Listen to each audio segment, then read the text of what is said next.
cabdirashiid janan oo dhoolotus ballaaran ku soo bandhigay magaalada baled xaawo ee gobolka gedo ka gadaal farriimo culus oo uga yimid dhanka iyo madoobe soo dhow daawaday hadday tahay markaaga kugu horeysay ayaa soo booqato halkan subscribe noo saarno online gare muuqaalkan waad ku mahadsan tahay soo booqashadaada wararka ka imanaya gobolka gedo waxa ay ku waramayaan in dhaqdhaqaaqiyo ciidan oo xoogan laga dareemayo duleedka iyo gudaha magaalada baled xaawo ee gobolkaasi gedo xiisadan ayaa timid ka gadaal markii dhaqdhaqaaqiyo ciidan oo ballaaran maalmihii ugu dambeeyey ay halkaasi ka samaynayeen ciidamada Jubbaland ee ku sugan duleedka magaalada Mandera waxaana la tilmaamayaa in ciidamadaasi ay wacad ku mareen inay soo tallaabi doonaan xadka isla markaana ay gudaha u soo gali doonaan magaalada Baled Xaawo waxaa la tilmaamayaa hadda in xaaladdu ay cakiran tahay isla markaana dhinacyadu ay isku horfadhiyaan xadbeeneedku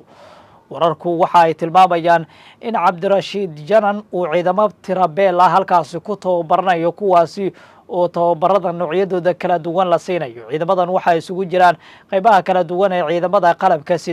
sida booliiska nabad sugidda iyo sidoo kale ciidamada xoogga dalka Soomaaliyeed waxaana la tilmaamayaa in dhammaantood ay u diyaar garoobayaan dagaal ay ku wajahayaan maamulka Axmed Maxamed Islaam Madoobe oo hadda qorsheynaya in rogaal celin uu ku sameeyo deegaano ka tirsan gobolka Gedo isla markaana dagaal uu ku wajaho ciidamada dowladda ee halkaasi ku sugan maxamuud sayid aadan ayaa la tilmaamayaa in uu ka soo laabtay Addis Ababa isla markaana hadda uu ku sugan yahay gudaha magaalada Dolow ee gobolkaasi Gedo waxa uu halkaasi ka wadaa abaabul xoogan oo ciidan oo markaasi ciidamada isugu dibiridayo qorshe markaasi uu ku doonayo inuu guud ahaanba uu ku marorsado awoodda gobolkaasi isla markaana uu meesha uga saaro ciidamada dowladda ee fadhigoodu yahay magaalada Baled Xaawo sidoo kale maamulka Jubbaland ayaa waxa uu ku dhawaaqay in ciidamo kale oo tirabeel ahi ay halkaasi geyn doonaan cabdirashiid janan oo qorshahaasi ka warhelay ayaa la tilmaamayaa hadda inuu dalbaday ciidamo dheeraad ah oo ka imanaya dhinaca magaalada Muqdisho halka kuba kalena tababar uu halkaasi uga soo xiray ciidamada tirahan waxa ay gaarayaan ilaa iyo 3,000 oo askari kuwa ku sugan gudaha magaalada Baled Xaawo waxaase la tilmaamayaa inay duleedka uga sugan yihiin magaalada waxaana dhaqdhaqaaqiyo xoogan ay ka wadaan halkaasi ilahan waxa sidoo kale ay tilmaamayaan in guud ahaanba dhaqdhaqaaqyadaasi ay maangal ka dhigi karaan in dhinacyadu ay isfudsaraan hadda xadka waxaa ku sugan ciidamada Jubbaland kuwaasi oo tababaro noocyadooda kala duwan qaba isla markaana ku hubaysan hubka noocyadiisa kala duwan ka gadaal sanad iyo hub ciidan oo tirabeel ahi oo ay ka heleen dowladda waddankaasi Itoobiya oo muddooyinka ugu dambeeyay hub iyo sanad ciidan ku daabuleysay gudaha magaalada Mandera ee caasimadda ismaamulka Mandera waxaana la tilmaamayaa in si weyn ay dadka deegaanka uga digayeen maalmihii ugu dambeeyay haddase waxaa la tilmaamayaa in xal waara laga gaaray khilaafkaasi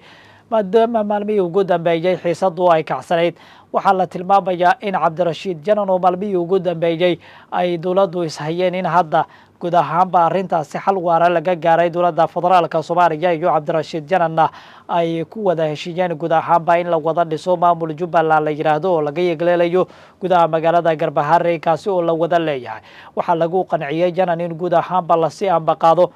qorshayaasha dowladda ee dhismaha maamulkaasi waxaana la tilmaamayaa in qorshaha lagu xureynayo degmooyinka ka maqan gacanta dowladda in la sii guda galayo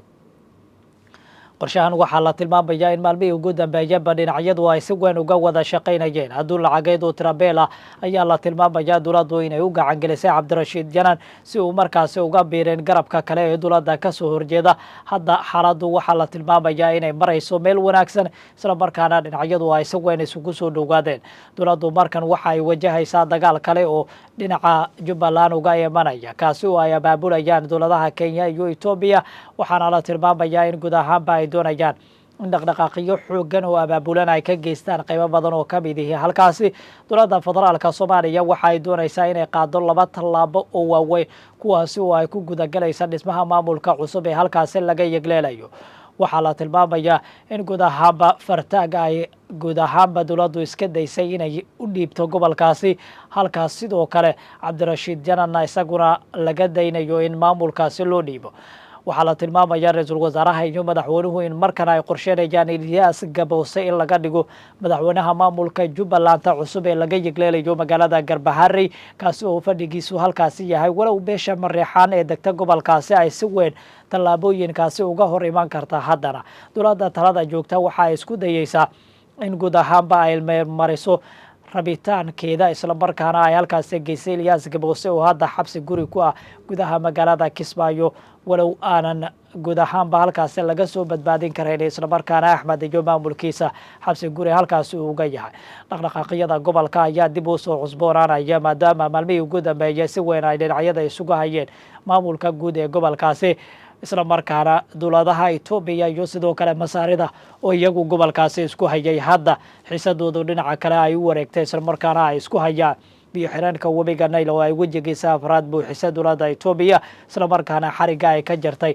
ka helitaanka koronto heer caalami ah iyo sidoo kale in guud ahaanba biyo xireenkaasi uu anfacayo wadamada bariga Afrika waxaa la tilmaamayaa hadda xiisadu inay wajiyo kala duwan yeelanayso isla markaana dhinacyo kala duwan ay siyaabooyin kala duwan uga soo biirayaan xiisada gobolka Gedo ayaa maalmihii ugu dambeeyay dhinacyadu siyaabooyin kala duwan uga digayeen ka gadaal markii Cabdirashiid Janan uu gadood xoogan muujiyay waxaase la aaminsanaa in garabka dowladda uu ka bixi lahaa balse hadda waxaa la tilmaamayaa in dowlatus ciidan oo ballaaran uu ku soo bandhigay gudaha magaalada Balad Xawo ciidamadan ayaana la tilmaamayaa inay tiraahaan aad u tiradan yihiin dhaqdhaqaaqiyo ciidan oo xoogan ayaana la tilmaamayaa in gudaha magaalada laga dareemayo hadda waxaase maangala saacadaha soo aadan haddii aan xal waara loo helin dhaqdhaqaaqyada xadka ka ogan in guud ahaanba ay dhinacyadu isku fuud saari karaan gudaha magaalada